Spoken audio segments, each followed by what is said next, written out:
اردن اور اسرائیل کے درمیان قدرتی گیس کی درآمد کا $10 ارب کی مالیت کا معاہدہ طے پا گیا ہے، جس کے تحت اسرائیل اردن کو ملک میں توانائی کی ضرورتوں کو پورا کرنے کے لیے گیس فراہم کرے گا۔ اردن حکومت نے اسرائیل کے ساتھ قدرتی گیس برآمد کرنے کے معاہدے پر دستخط کر دیے ہیں۔ معاہدے پر دستخط کے لیے اردن کی نمائندگی الیکٹرک پاور کمپنی، جبکہ اسرائیل کی جانب سے نوبل انرجی نے نمائندگی کی ہے۔ اس معاہدے کے تحت اسرائیل 15 سال تک اردن کی توانائی کی کمی پورا کرنے کے لیے اردن کو قدرتی گیس فراہم کرنے کا پابند ہوگا۔ اسرائیل کی جانب سے اردن کو گیس فراہمی کا سلسلہ 2019 میں شروع ہوگا، جس کی روح سے یہودی ریاست اردن کو 40% قدرتی گیس فراہم کرے گی، جبکہ اردن کی حکومت کے اسرائیل کے ساتھ گیس کی فراہمی کے معاہدے کے خلاف عوامی سطح پر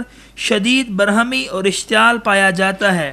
اردن کی عوام نے ملک کے کئی شہروں میں پرامن مظاہرے بھی کیے ہیں۔ اردن کی عوام کا کہنا ہے کہ یہ معاہدہ یورپی دباؤ پر ہو رہا ہے اور اس میں امریکی دباؤ بھی سر فہرست ہے۔ دہشت گردی کے خلاف جنگ میں امریکہ کا اتحادی ہونے کے ناطے اردن یہودی ریاست کی تنہائی کو دور کرنے کے لیے ہمہ وقت مستعد رہتا ہے، اور حالیہ معاہدہ بھی اسی سلسلے کی کڑی ہے۔ ان کا مزید کہنا ہے کہ اردن کے معاہدے سے اسرائیلی خزانے میں جانے والی رقوم کو یہودی ریاست فلسطینی شہروں پر قبضے اور فلسطینی مسلمانوں کے خلاف اسلحے کی خریداری پر ہی صرف کرے گی۔ اردن کی عوام کی طرح فلسطینی اتھارٹی اور فلسطین کے دیگر دھڑوں نے بھی یہودی ریاست کے ساتھ اردن کے اس معاہدے کو شدید تنقید کا نشانہ بنایا ہے، اور انہوں نے اس معاہدے کو یہودی قبضے کے ساتھ امداد سے تعبیر کیا ہے۔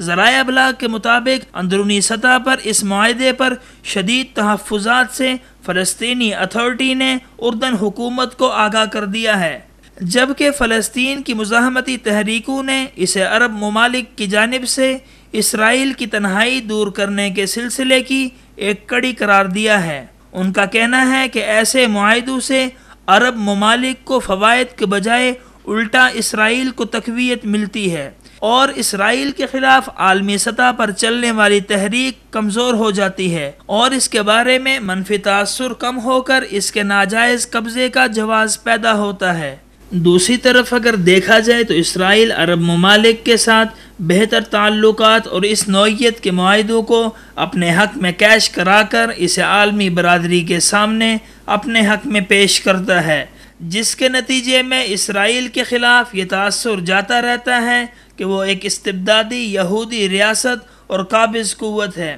اس کے ساتھ ساتھ دوسری جانب فلسطینی مزاحمتی تحریک کو اس سے شدید نقصان پہنچتا ہے۔ دیگر عرب ملکوں سے اپنے تعلقات دکھا کر اسرائیل یہ تاثر دینے کی کوشش کرتا ہے کہ فلسطینی مزاحمت کار انتہا پسند اور متعصب ہیں، اس لیے وہ اسرائیل کے ساتھ امن مذاکرات اور مصالحتی عمل کے لیے تیار نہیں ہوتے، اور اسی طرح فلسطینی مقدمہ کمزور ہو کر پس منظر میں چلا جاتا ہے، اور جواب میں اسرائیل کے ظالمانہ قبضے کو مزید تقویت مل جاتی ہے۔